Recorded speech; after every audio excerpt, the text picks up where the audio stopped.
قرآن میں کیا ہے؟ سورت ہے، نہ ورس ہے، نہ سینٹنس ہے، آیت ہے، دیٹس سیپریٹ اسٹینڈرڈ. پھر سورت اپنا الگ اسٹینڈرڈ ہے. اگر کتاب میں چیپٹر ہوتے ہیں، چیپٹر 1 2 3 4 5 اس طرح ہوتے ہیں، کبھی کبھی قرآن کے ترجمے میں سورت کو بھی ٹرانسلیٹ کر کے ترجمہ کر کے اس کو چیپٹر لکھ دیتے ہیں.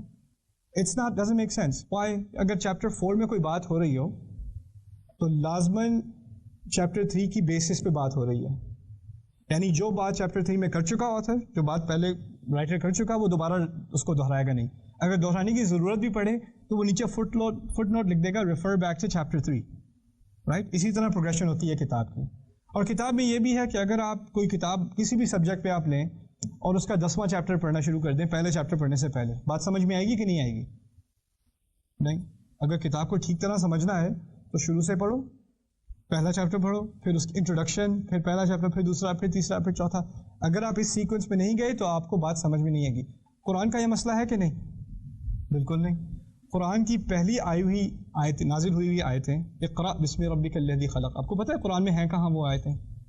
بالکل آخری میں 30ویں سپارے میں.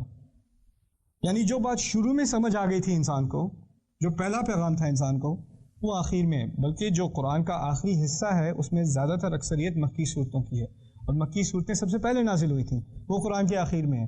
بات کہنے کا مقصد یہ ہے کہ اگر آپ آخر میں جا کر قل هو اللہ احد اللہ الصمد لم یلد ولم یولد ولم یکن له کفوا احد، اگر آپ صرف وہ اکیلی صورت الگ سے پڑھ لیں، اس کا مطلب یہ نہیں ہے کہ آپ کو اس سے پہلے 110 صورتیں پہلے پڑھنی چاہیے تھیں پھر یہ صورت سمجھ میں آتی. ایسی بات نہیں ہے.